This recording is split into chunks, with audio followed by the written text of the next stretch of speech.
Welcome, Tribe, to the Thrive Right for Life podcast.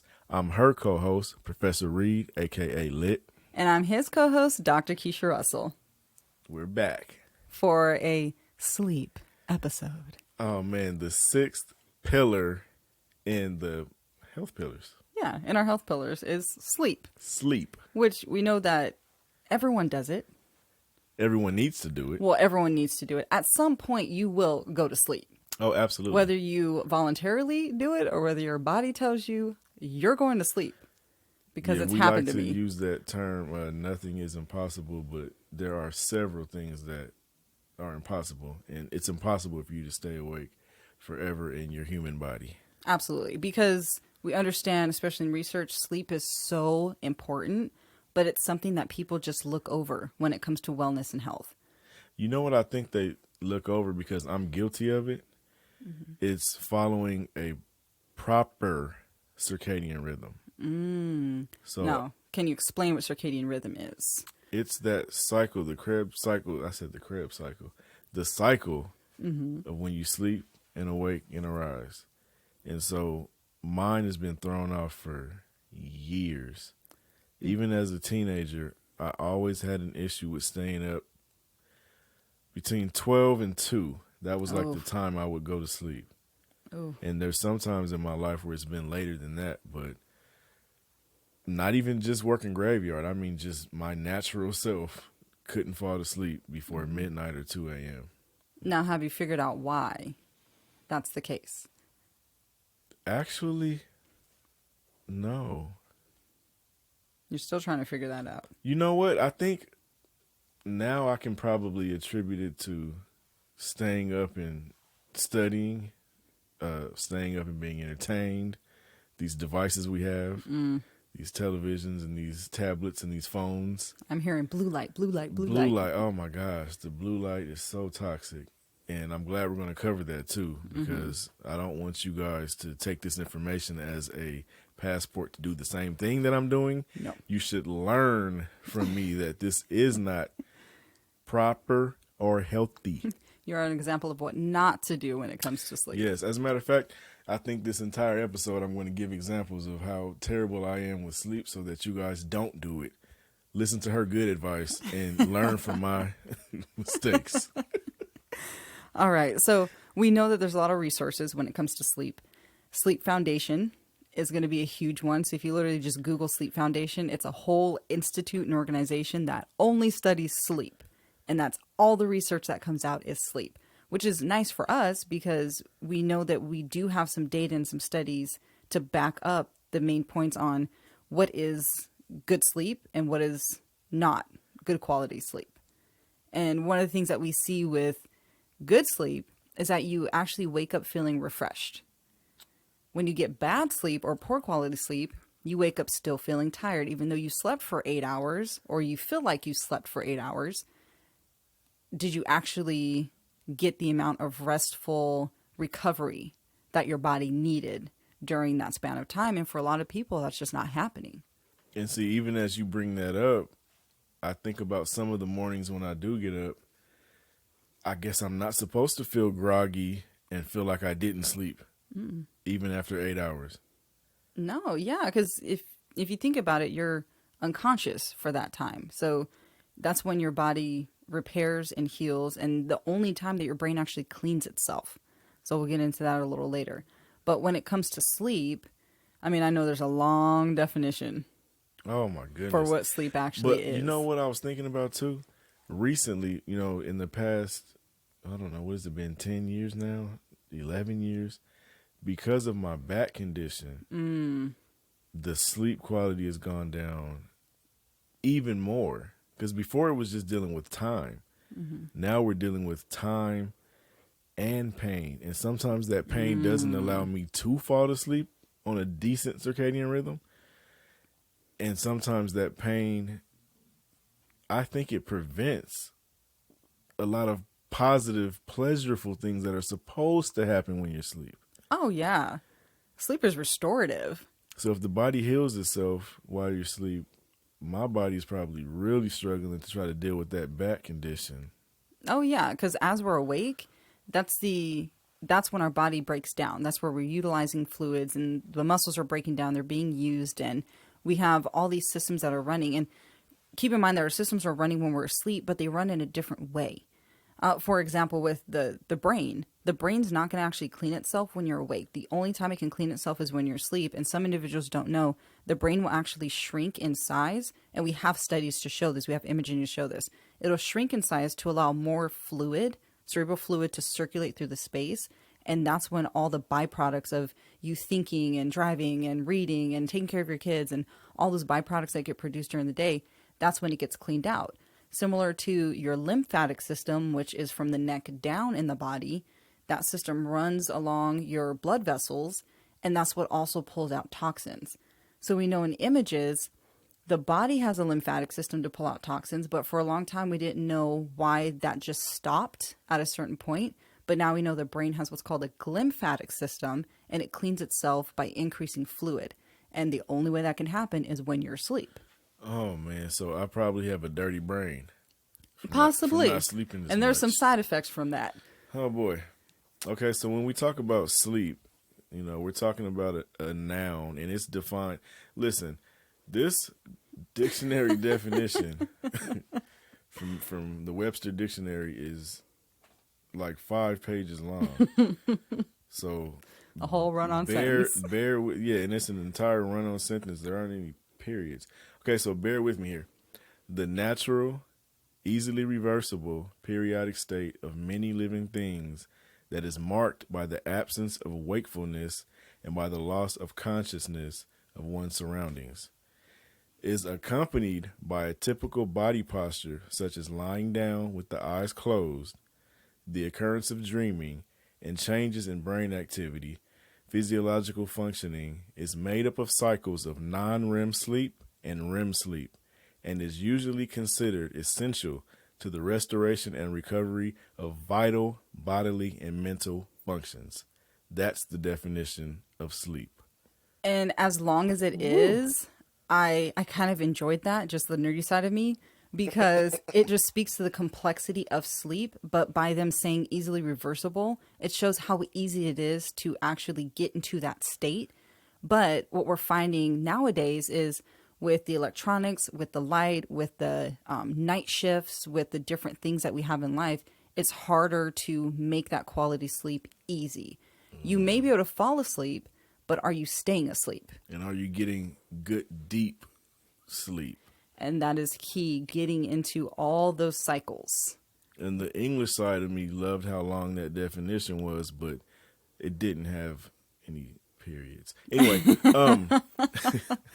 Come on, there were a Lit. couple of independent clauses in there that could have been. No.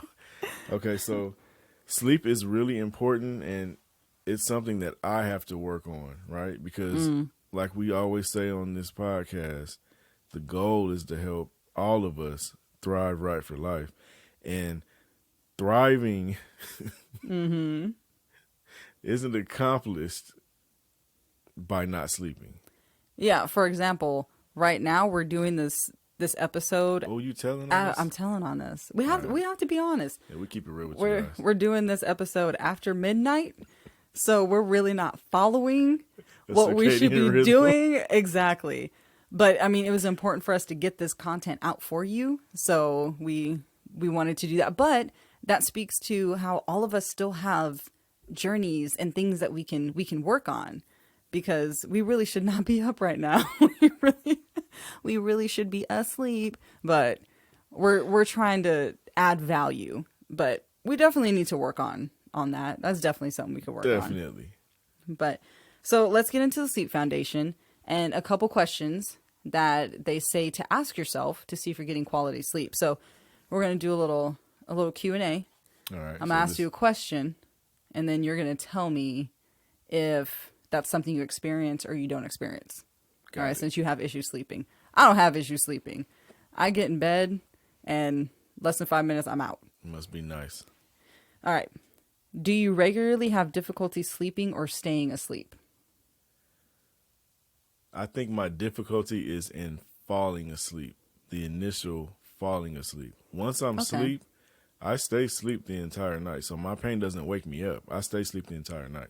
Okay. Okay. And for our listeners, these are questions you can ask yourself as well to see if you are having difficulty sleeping, if you're having issues. Maybe that's why you're waking up groggy and fatigued and tired. And if so, then there's some things that you can do to try to help that, try to alleviate that. And we'll share that in a little bit. So, second question. Do you have a problem with snoring? Oh boy. According to my wife, I snore terribly loud. Really? My children have told me, my wife has told me, and I have a bit of a funny story for you guys. Those of you who are, married out there. So, for a period of time, I would find these little nicks and scratches and traces of blood on my lower shin.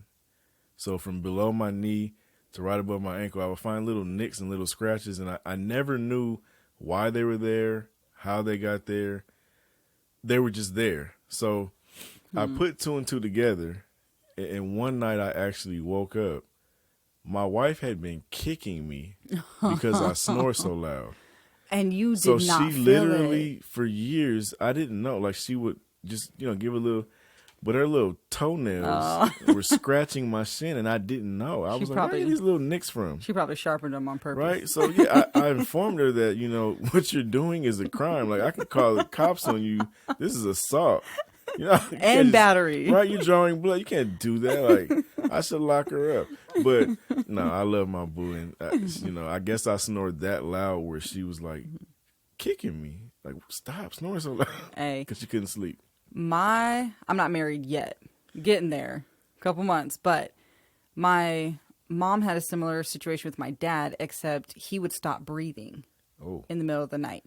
And weirdly enough, I've experienced that a couple times through my life. And the first time, I didn't even know I actually did that until I visited my friend and stayed over at her place.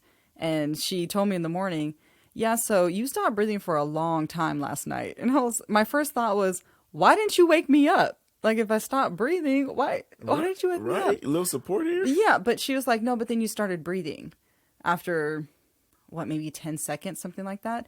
So I didn't really experience it until a couple months ago, where I was dreaming I was drowning, right? And you know how you're kind of between sleep and awake? Mm-hmm. And I realized I was literally gasping for air in my sleep.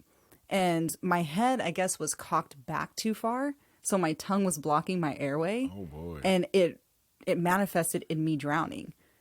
And that happened twice.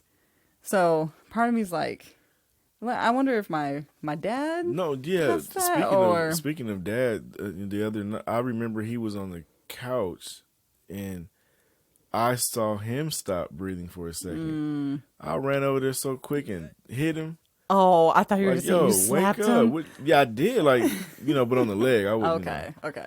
Ex-law enforcement officer, you don't want to just hit them while they're asleep. But I had to hit him because I'm like, you stop breathing. What's going on? Oh, yeah. Okay. Yeah, so I realized my issue was the pillows. If my pillows get too flat, you know how over time your pillows start to get flat? If it's too flat, then I get caught in that position on my back. And it's only when I'm on my back. So, watch each other out there. If you notice that your loved one isn't breathing, give them a tap. Give them a little tap and then figure out why. Let them get a fresh start. Figure out why. All right. So, third question. Do you experience tingling, itching, pulling, aching, or other feelings in your legs, aka restless leg syndrome? I've never experienced restless leg syndrome. I've only experienced wife kicks. Wife kick syndrome. Wife kick syndrome. WKS. We're going to trademark that. No one take that. All right. Next question. Are you tired when you wake up in the morning? Sometimes, yes. But there's a but attached to that one. Okay.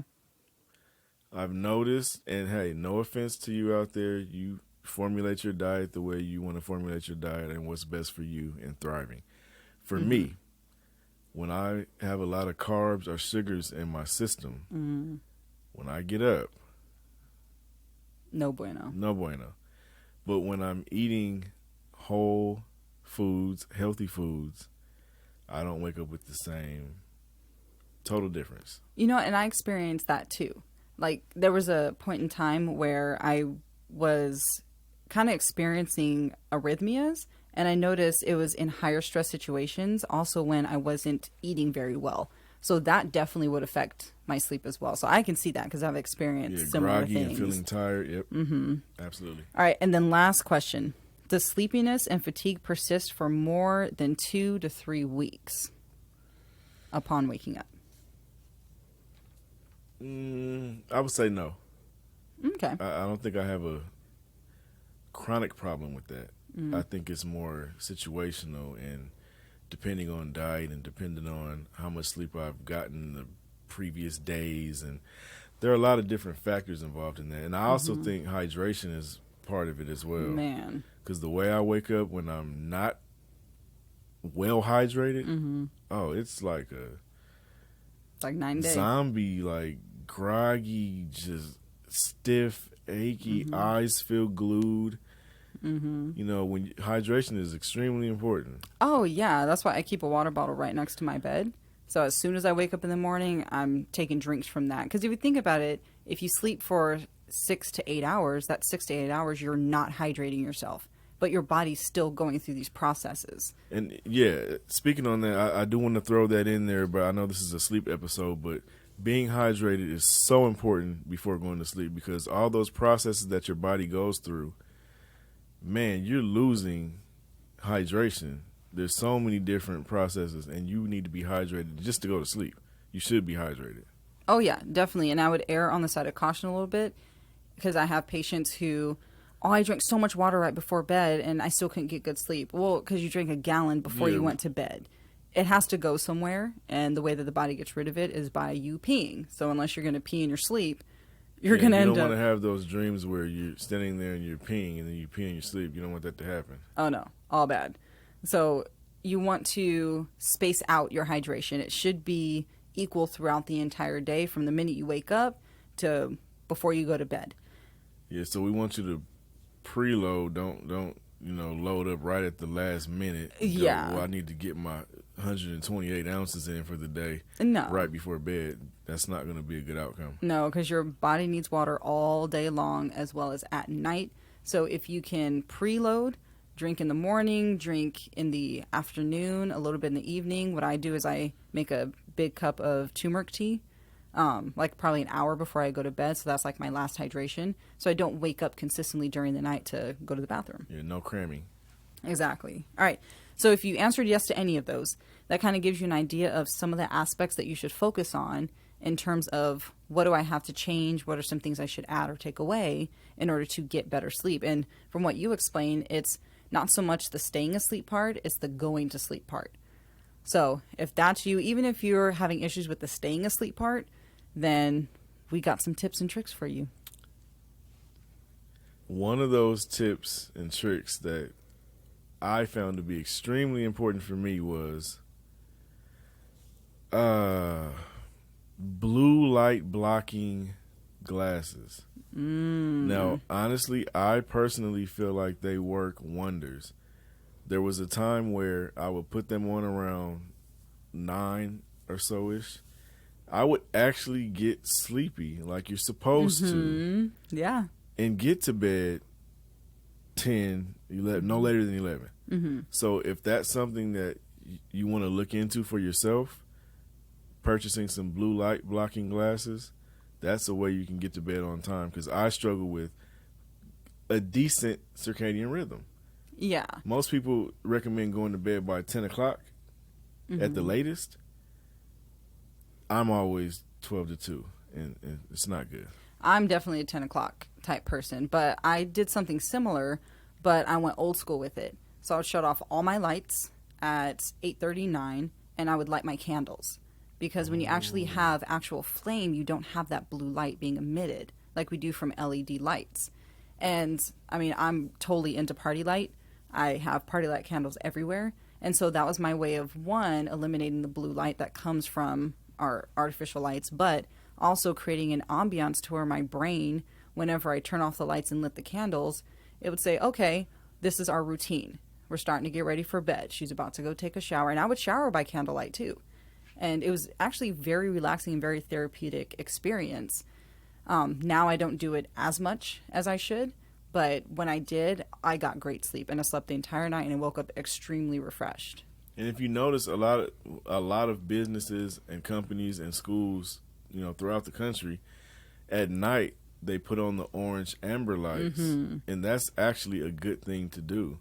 So I know most of us don't have light switch capabilities in our house, but if you can, or if you do, maybe we should start doing that, where we can cut on a night set of lights, or do the candle thing like you just mentioned, so that we can get back to that natural state and get sleepy in the evening time instead of Like you're waking supposed up to. more. Exactly, like you're supposed to. And another trick to that, in my room, I have 2 lamps on my nightstand. I put red bulbs in them. So it still emit some light so I can still see, so I'm not stumbling around. But again, I'm not affected by the blue light because those orange red lights don't emit that blue light. And if you're not aware of it, I think all the cell phones now have a Yeah. setting where you can And actually go computers. into night mode, and computers. Yeah. Okay, so make sure you utilize that in the evening times to help yourself get into that rhythm where you're supposed to actually go to sleep at night. Exactly. And you don't have to do super old school with the open flames if you're uncomfortable with that. But like you were saying, in terms of the glasses, if you know that you have some work that you need to get done and it's 9, maybe 10 o'clock at night, you can either turn on that mode on your computer or you can put on those glasses. And that's going to be something that's beneficial to getting that melatonin release. Because the problem with the blue light is that it'll suppress melatonin, which is your Your body's sleep. natural chemical process yeah. to make you fall asleep and get sleepy. Exactly, which is sleep chemical, and it'll keep serotonin elevated, which is your which is your awake chemical. So when you wake up in the morning, what happens is melatonin starts to decrease, serotonin starts to increase because the sun's rising. You're supposed to start getting up. When it's bedtime, it's supposed to be the opposite reaction. Serotonin decreases, melatonin starts to increase, but with the advent of internal lights, that serotonin just stays elevated, that melatonin stays suppressed. So now we have individuals taking like ZQuil, and they're taking these things to try to force them to sleep. And you really don't want to force your body to sleep because, like you read earlier, it's a natural process. It's something we're supposed to naturally go into. So by forcing ourselves into that submission of sleep, we're not going to get good quality sleep that way. And I'm guilty of it. I actually do have a bottle of melatonin at the house. There's some chewable dissolving tablets. And when I get into those zones where I know, oh, this is going to be a night where I'm going to be up late, I can just feel it. I'm not sleepy. I'm not sleepy. And I'll lay there, the room dark, and try to fall asleep. And next thing you know, there's an hour and a half gone by, still wide awake. And I'm like, all right, I got to take the melatonin. And in my opinion, utilizing melatonin, a good quality melatonin that is actually bioabsorbable, meaning that your body can actually take it in. Just because you put it in your mouth and it goes into your stomach doesn't mean your body absorbs it. So having something that can actually absorb into your body, that can be a good tool. But when we start to become dependent on it, I think that's when we start to reach some dangerous grounds because we're not allowing our body to naturally make that melatonin anymore. We're relying on external sources. And so another admission I have here. Uh-oh. You go to bed late and then you sleep in late. You'll never really get the right rhythm. So it's actually important and productive to get up early in the morning. It is. Although some people are not early birds, that's for sure. But Definitely not. Some people are really, really angry and cranky in the morning, and that's fine, but still get up so that you can keep a rhythm going. And that's something that I'm going to start practicing far more.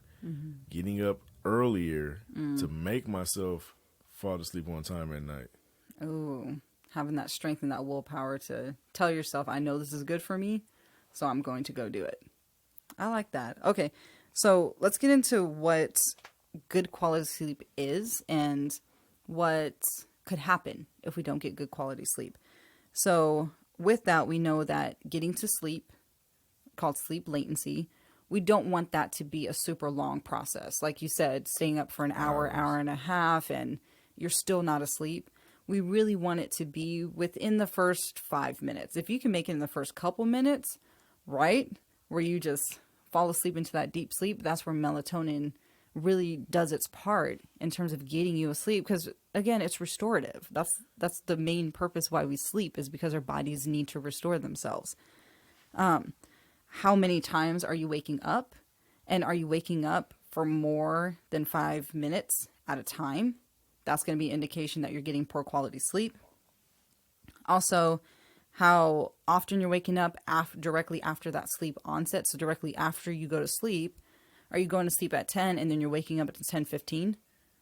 Right? That's going to be an indication of low quality sleep. And then sleep efficiency. So how are you waking up in the morning? Right? Are you able to get through the entire night? And if you're able to get through the entire night and you're still waking up groggy, then that means in those cycles that you talked about, we're not going through those cycles properly. That whether you're conscious of it or not, your body's waking up.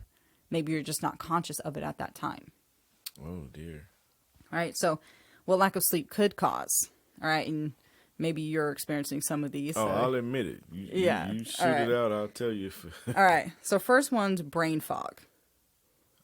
All right. And brain fog is you kind of feel like you really can't function too well. Like you can't think very clearly. You're forgetting things more often. That word that you're trying to remember is just not coming to you. And I'm sure we've all experienced that, especially in those college days. Absolutely. Where you're invincible and you're going to stay up for 24, 48 hours, right? And you start to kind of feel like you're drunk. Right? That's going to be that brain fog. Or if you're guilty of a 12-page paper due Friday and you do it Thursday. Or you do it Friday before the deadline is due at 4 p.m. and you start at 9 in the morning and you finish at 2. You're like, yeah, I did it. I've been guilty of that. You stay up till 2 in the morning in college and you're like, dang, I'm still not done. And then you attempt to wake up at 6 in the morning to get it done. And then you realize it's 8 o'clock and you're missing your class. It's just... Gosh. It's procrastination is not sleep's friend. It's not your friend when it comes to that. All right. Decreased brain function. We talked about that. So we've seen in previous studies that surgeons who were on 72-hour calls, meaning they weren't getting full sleep cycles during that 72 hours, when they actually performed their procedures or their surgeries, it was as if they were drunk, as if they were drinking on the job. And they did this not obviously operating on people, but in a series of cognitive tests, like putting blocks together and things like that, that they should be able to do. But with that lack of sleep, they realized that they might as well be drunk because their brain's functioning at the same level. Okay, see, that part, I don't want to hear that. I think we need to make sure that the surgeons and neurosurgeons, they need to be getting sleep. Yeah. So whatever those hospital managers out there who... step up your game and change your policies and make sure that these surgeons are getting sleep. Oh, yeah. So since then, they've changed that policy, but it was because of those studies that they did where they realized this lack of sleep thing is actually affecting people. I mean, I could see if the fire department, if they didn't get as much sleep and ran and put out a fire and they're working off adrenaline and that's, a surgeon? No. Yeah. Unacceptable. So those policies have changed. Yeah, that's crazy. And we understand that there are night shift jobs. There are things that have to be done at night. So not everyone can fall into this category. But if you have to sleep during the day, there's blackout curtains you can get. You can turn down the temperature to your thermostat. There's things that you can do to mimic that night sleep. And really just whatever situation you have, do the best you can with that situation. And I remember doing challenges, as a teenager where who can stay up the longest. Oh, why? Why did we ever do that? I used to pride myself in the fact that I've done 2. I think I've done 3 days before. You've done 3 days? I think, if I'm not mistaken, I've done 2 you might have had decreased brain function, so I don't know. Man. I don't know if you remember correctly, but... there's the proof right there. I don't remember. I know I did 2 days for sure, though, before. For sure. So sleep is so important. And then when you're a person that doesn't sleep that much and you think you got it under control, that you can stay awake, that can be detrimental to your life. All right. So let me tell you another story. Okay. Here we go. All right. So I had to fly to South Dakota to pick up a vehicle and drive it back to California. Right. Don't tell. I already know where you're going with this. I literally drove from South Dakota all the way back to California, and I never stopped to sleep. I never stopped to get a hotel 25 hours straight. Okay, for what though? What was your motive? Because my mindset was I was in this like race against time. I was like, ooh, how fast can I get back? Usually this trip takes a couple, 2-3 days. Yes. So I was like, I wonder if I can get back really, really quick. And if I can just, and I would get to the next gas station, sunflower seeds, water, beef jerky, drive. Oh, that sounds Next gas super station. nutritious. Sunflower seeds, beef jerky, water, drive. Car food. And next thing you know, I got into a challenge and a battle with myself, like just to see if I could do it. So it was It nothing became- external. Nothing external. Just you. I could have stopped every 5 minutes and got a hotel, but I was like, can I do this? And then every state, I would be like, ooh, I got it. I'm closer. Wow. And I remember when I got to Las Vegas and I saw the lights and I'm like, dude, 4 hours left before I reached my destination in California. Wow. When I got back, I was so delirious and so Yeah. delusional and so out of it. Now, hear me out on this. I remember stopping by my mom's house, Okay. and I thought, I don't know if I'm awake or if I'm asleep. I'm not sure what's going on right now. So I made my mom slap me in the face multiple times because I told her, she was like, what do you mean? I'm like, Mom, slap me. Like, seriously, because if I go lay down and go to sleep and I'm still driving, I'm going to crash and die. So I need you to help me realize that I'm awake or asleep. Like, slap me. She did it. She slapped me. And I'm like, no, slap me hard. Like, you mean it. Like, slap. Wow. So after a few slaps, I was like, all right, now I can go upstairs and go to sleep because I can't drive anymore. All right. So that's what you don't do. Don't do that. And I think they have laws against truck drivers going too long without stopping and driving. So My dad was a truck driver, and he said that he was driving, I can't remember from what state, and he literally woke up in Vegas. He was driving the truck. oh, that's not good. And tell me about it. Yeah. So truck driving, that's one job that I know I wouldn't be able to do because I get cranky when I do not get my sleep. I wouldn't be able to do it because I'd be endangering people with these challenges. Like, oh, I wonder if I can get to I'ma that make next it. I'ma drop make it. Yeah. without sleeping. Don't do that. Please do not. Don't do that. That story was for a little bit of humor and entertainment, but please, if you feel sleepy and tired, pull over and Yes. sleep. Do not drive while you're sleeping. Yeah, it is not worth it. Not worth it at all. All right, so we talked about brain function. Something that's interesting is Alzheimer's. We've seen an increase in Alzheimer's in those individuals who do not get quality sleep, or like you've done in the past, like I've done in the past, just don't sleep. So, Alzheimer's. yes. And that's really bringing to light the importance of sleep in terms of our longevity and our brain health in the long term. And we know that Alzheimer signs and dementia signs can start in our 30s, but then maybe actually hit us in our 60s or our 70s. So all these college students, all these high schoolers who are just staying up all hours of the night. I mean, I have students that don't go to bed till 4 a.m. Their first class starts at 7:55.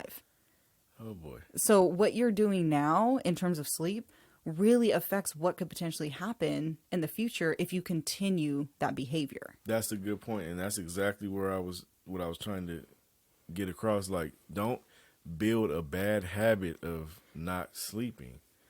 And I built a really bad habit from a teenager of thinking it was cool or okay to see how long you can stay up. And all teenagers do, everybody does it. You spend the night at people's house, you guys play video games, and you do challenges like that. Who Yeah, can stay you do. awake all night? Oh, yeah. Every sleepover has that challenge. It's just part of being a kid. But I started making it a habit in my life, and it carried with me into adulthood.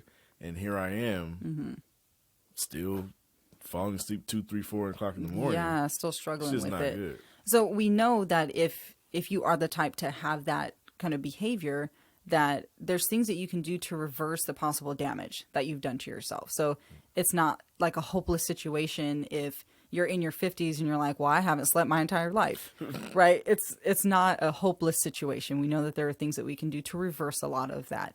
And I wish I could remember the physician's name, but he's doing so much work when it comes to Alzheimer patients, and his patients have actually reversed in terms of their Alzheimer's disease and their condition and the lack of memory that they've developed at one point. Now they're able to function much better.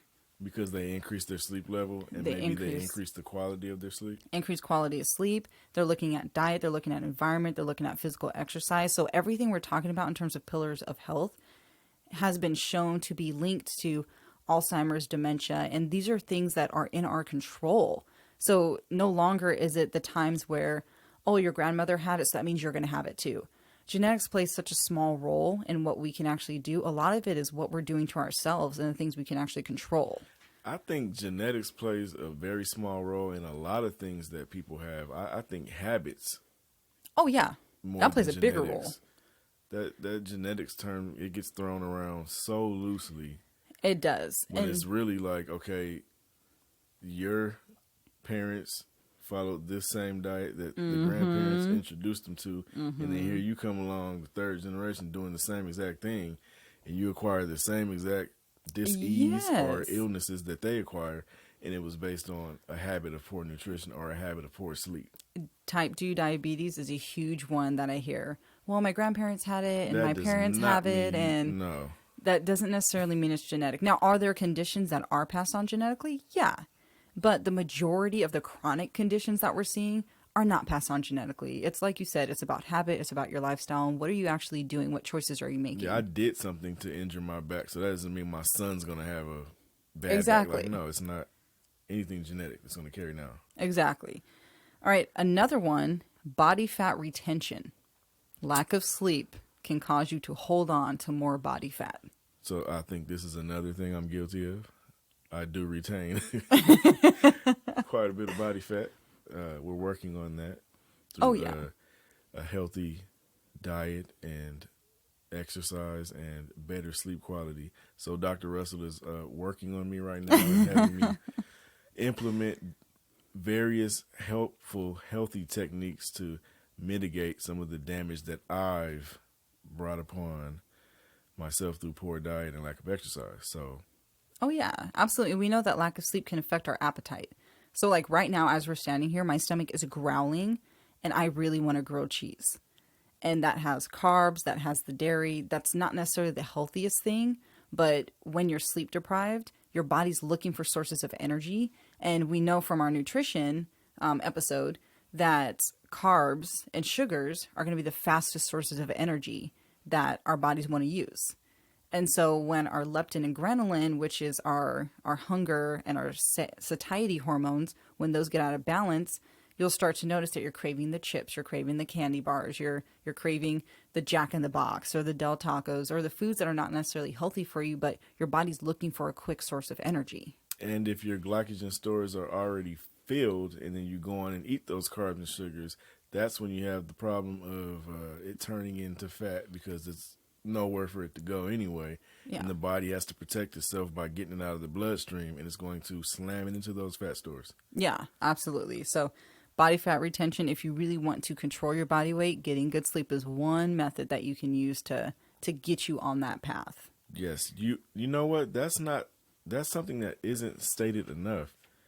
Good quality sleep and a good circadian rhythm can actually help you lose weight.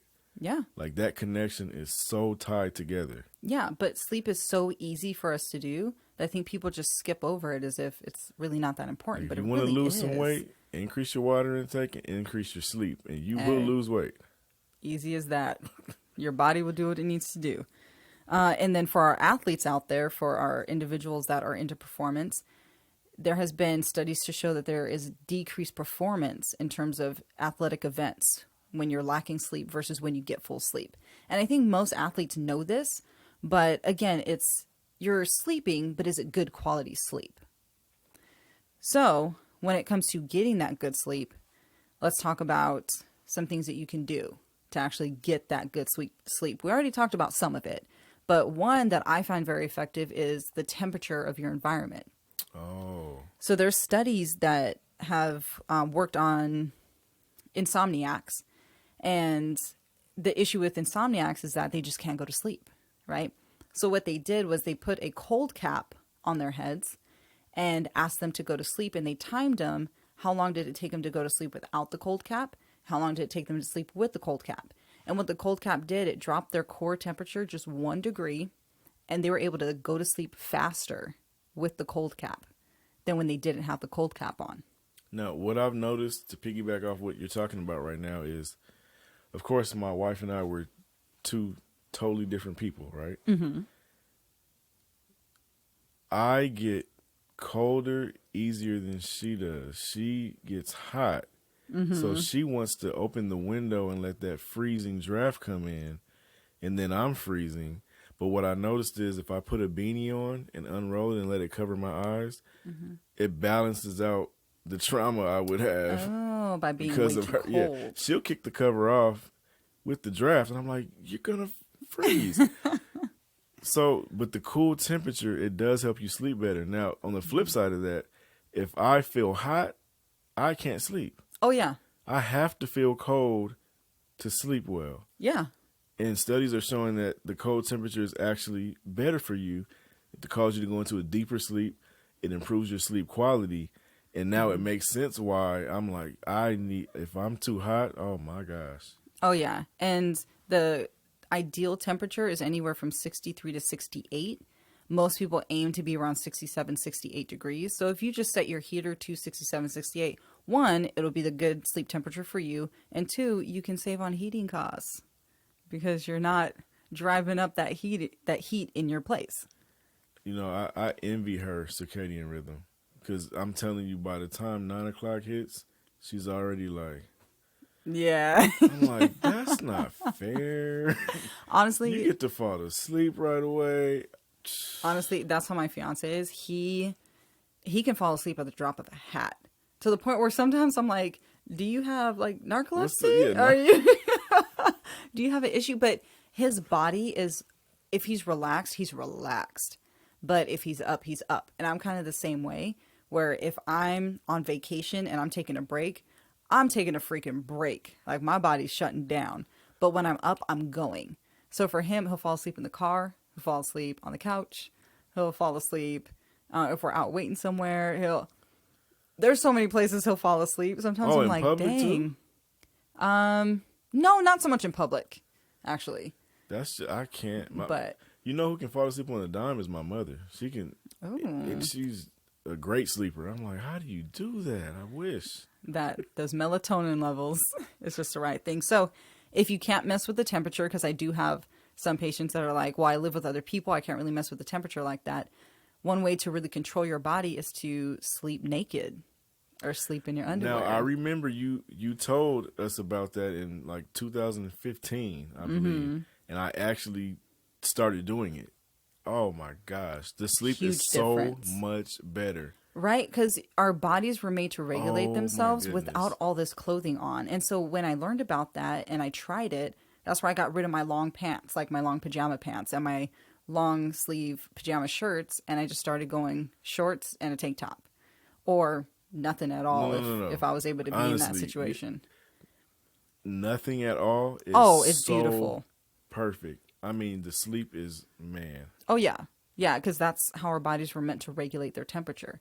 And so when I lived by myself, I would be able to do that. And you fall asleep like that. You stay asleep. It's just the comfort level. Now I'm like, I don't want clothes. Like, No, I'm that's why the lock on the door is so important, because we're able to put the kids to bed and actually sleep with nothing on. Mm-hmm. I can't even explain how good the sleep is. Like, it's and then when the room is cool too, Oh, yeah. and you don't have anything on, oh Yes. my gosh, Oh, that's yeah. the best sleep ever. And I have some individuals, because I used to think this way too. Well, what if there's an emergency? What if there's a fire? I got to get out of bed. Just keep a robe next to you, right? And to be honest, in your entire life of sleeping, how often have you actually had to get up and run out because of a fire or an alarm went off or a true emergency? Very, very slim chances that you had to do that. So if you look at it in that perspective, it's pretty safe to sleep naked. And then we're creatures of habit, so you know where all your clothing is at. You know which drawers, which part of the closet. You know how to get dressed really quick. Or if not, like you said, just plan ahead. Put something nearby. We all usually have nightstands next to the bed or a dresser somewhere nearby. Put something there that you can get into really quick if you have an emergency.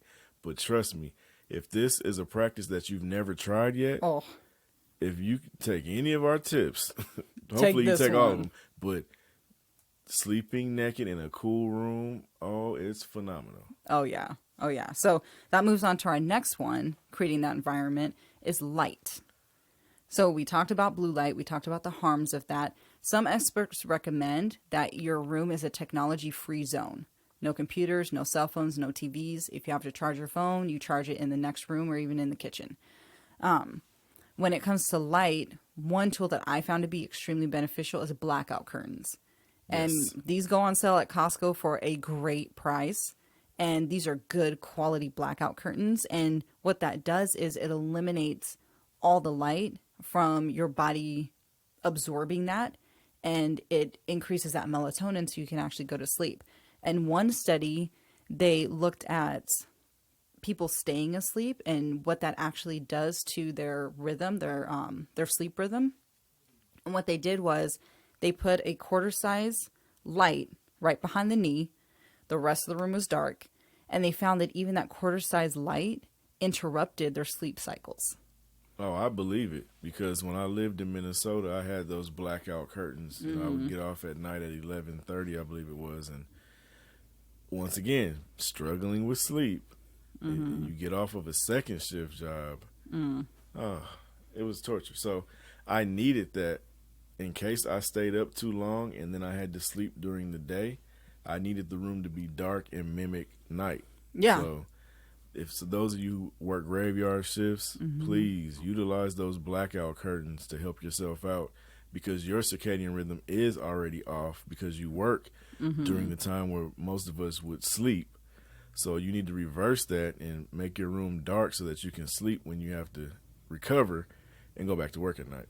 Oh, yeah, absolutely. And we understand there's those occupations like emergency response and nurses and custodians. And like there's just those individuals that you just have a night shift. Warehouse jobs. Yeah, and that's what it is. So again, utilize the tips and tools that we're giving you, but make it the best possible situation for you, because it's not going to be the same for everyone.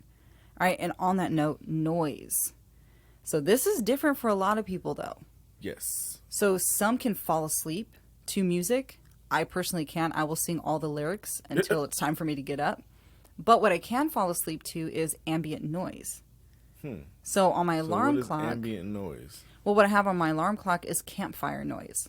Okay. And so some individuals have campfire noise. Some individuals can do the rainforest noise. For me, that's a little too noisy, so I get really distracted. Some individuals do classical music. Some individuals do like an audio on YouTube, which is a guided meditation that helps you fall asleep. So having some sort of noise could actually soothe you, especially if it's a noise that matches the different brain waves that your body is about to emit as you get into those cycles. Okay, so speaking on that, I also bought one of those sound devices that you're referring to back then. And I remember it had options for that. It had running water in the creek. Yeah. It had ocean waves crashing. It actually had white noise from the TV. Yeah, some of them have that. With the old TVs with the box and the clickers, it would go off, the cable would go off and it would make this... Yeah, isn't that on The Grudge? I don't do scary. I know what you're talking about. Yeah. I saw it had the white noise. It had the crickets chirping. Yeah. I didn't like that too much. But definitely the ocean and the water, the rain. I liked it. Yeah. So if you're the type where you find it hard to go to sleep and just pitch silence, then having some sort of ambient noise could kind of help your brain waves get on that path. So another one we have is exercising in the morning.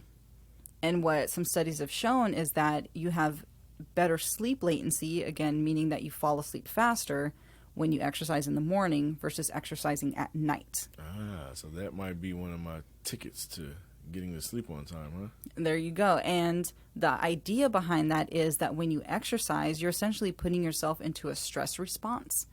So your adrenaline's increasing, your heart rate's increasing, your blood pressure's increasing. And generally, we want those to be flipped when we're trying to go to sleep. So if you're increasing all those, then you're not putting your body in a proper state to actually go to sleep. In the morning, if we get all that revved up, now your body has all day to come down from that. So by the time you go to bed, your levels, your heart rate, your blood pressure, your melatonin is actually ready to put your body into that sleep mode. So what's neat is all these things are revealing to me the mistakes I've been making. Because I've always been an evening time exerciser. I've never really been a morning time exerciser. It was always my thing where I do my little 1 mile jogs, like I said before. And I like those like right as the sun's going down or right when it drops. It's just something about that time where I like to do the little 1 mile. I haven't been doing it recently, but, Well, you know. I mean, maybe you can flip that. Instead of the sun going down, maybe it's the sun rising. I haven't tried it. I mean, it's worth it. I used to be that type too when I was teaching and doing athletic training. And this was me out of school where practice didn't get done till like 9:30 at night. So I would be there at 7 a.m. I would work until 9 or 9:30 at night. And then I would do Insanity or Asylum before I left work to then drive a half hour home. So I wouldn't get home till about 11:30. I'd still need to eat. And then I would still need a shower. And so I'd get to bed maybe 12:15, 12:30. And then I'd get up at 5:30 and do it all over again. Oh, So you're only getting 5.5 hours of sleep. Yeah, so while I thought I was being healthy, I really wasn't looking at sleep. I didn't know that sleep was that important until I actually got good sleep. And I was like, wow, I actually didn't wake up tired this morning. And I can actually function. And I know what I'm telling my students. I know what my lectures are. And it was just a whole new world open up to me. So had you done that same routine but gotten to bed at 9 and gotten up at 5, you probably would have been Much better. phenomenal. Much better. But this was my lesson in learning how to tell people no when it comes to my self-care and my health. Ooh, pick that up. Yep. Learn to tell people no. All right. Another one is meditation, specifically the contract relax method. So what this is you start on one end of the body. Most individuals start with their toes, and you're either sitting or you're laying down. You're just in a comfortable position, and you curl your toes, hold it for about 5 seconds, and then relax. And then you do that again, relax, and then you move to your calf muscles. And then you move to your quad muscles. Then you move to your glutes. Then you move to your abs. And you're essentially just laying in place and you're tightening these muscles. And what it does is it causes kind of a fatiguing method without raising your blood pressure and raising your heart rate as if you were working out. And it just relaxes your body so much more. So our track coach that we actually have at work, he's utilized this for decades. And he learned this from his track coach because he was having an issue sleeping. And so his track coach was like, hey, do this, guaranteed you'll go to sleep. He did it one night and he's never stopped. Every single night he does this. The muscle contraction, is that a form of isometrics when you do it? Yeah. Somewhat? Yeah, so it's a form of, you're not lifting weights or anything. You're just, whatever muscle force you can generate in that position, that's what you're doing. And some individuals, if you're, let's say, the muscle on your arm, your bicep, if you have to contract that, you may bend your elbow to try to get that contraction. It's whatever's most comfortable for you.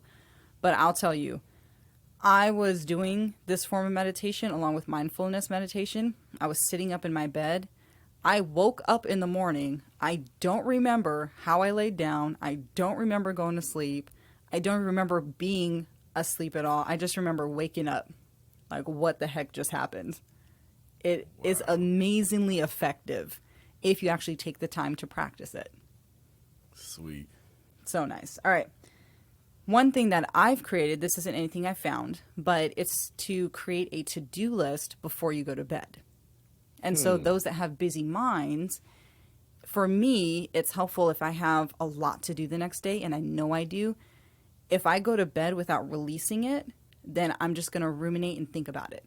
So what I do is I have a notebook, and I write down all the things that I want to accomplish for the next day. And as soon as I write that down, it's almost like a release for me. Now I've released that. I put it down. I know what my plan is. Now I can go to bed and not think about it because I did the work to plan for it. See, that's a really nice thing, and I believe it would be effective for most people. I just think for me, the way I am, if I started writing a to-do list at night to go to bed, that would turn into me creating things while I write. I would end up starting a whole nother book. I would probably end up coming up with some kind of written or English content, and so that I don't know. Well, that's where the challenge is. I'll try it though. I'll try it and see. Well, yeah, that's where the challenge is to limit yourself and understand in terms of what I want to get done. How stressed do I want to make myself that next day? And do I want to put 100 things on my list that I know I'm probably not going to get to because of just my lifestyle and the situations that I have and the responsibilities I have? Or can I limit it to these are 5 things that I'm prioritizing as important, and I'm going to get these off my mind so I can go to sleep, get restorative sleep, and get up and tackle this list. I'm going to try it, and I hope I get the same outcome as you. Okay, let me know. I hope I don't. I hope I get the release that you got, because you wrote it down and it became a release so that you were able to go to sleep. Yeah. I feel like if I wrote it down, it would become an opportunity to create more things. You're just a creator, though. That's who you are deep inside as a creator. But I'm going to try it. Okay. I'm going to try it. Okay, let me know. And then lastly, a routine for bedtime. So we know that the brain, as you create routines, will start to follow certain patterns. So, for example, for me, I would come home, I'd eat dinner, I'd watch a half hour, maybe an hour of a show, or read, and then I would turn off my lights, I would light my candles, and I would go in the shower. And that shower, that's when my brain is like, okay, this is her routine, this is what we do. I know this because she's done it before, and generally she goes into bed and she goes to sleep when this happens. So I noticed after some time went by, when I started lighting the candles, I felt myself starting to already get tired versus myself having to wait to get to the bed to get tired. My brain was like, okay, we've done this before. I know she's going to go to bed soon. Let's start releasing this melatonin. Let's get this process going. And this is a child-friendly podcast, but the next advice I have for those married couples out there, I don't have to say it. You get where I'm going. Yes. That also increases sleep quality. Oh, yeah. And it allows you to fall asleep and stay asleep pretty deep. Oh, yeah. And there's some good studies to support that physical act that you're doing with your significant other. That's definitely another method to really help you get that deep restorative sleep. Yeah, and that comes from the heart, from experience. So I was just wanted to just share that with you. Yeah, it's phenomenal. All right, so I did mention resources, but again, just to repeat it, a really good resource is Sleep Smarter by Sean Stevenson. Man, he puts all this science in such simplistic formats that it's hard to not understand what he's saying. And he gives so many tips, just like what you just mentioned, on how you can get good quality sleep. Yeah, so that is a very, very valuable resource. Check that out. Absolutely. We totally are in alignment with, he's a very positive and intelligent individual. And that comes from the Model Health Show. Yes, right? Absolutely. So we do want to big him up, Model Health Show. Oh, yeah. Check him out if you haven't done so. Check him out. All right. Anything you want to leave for our listeners on this late night podcast? A great deal of tips and tricks to help them sleep better and increase their sleep quality. So that's it. Exactly. And try them out. All of them may work for you. Some of them may work for you, but you never know until you try them. All right. We want to thank you, Tribe, for being with us today. We also want to thank One Shooter Production, again, for really just helping us with this tech and getting us a little more advanced every episode. Check them out on YouTube, One Shooter Production. Absolutely. And Instagram.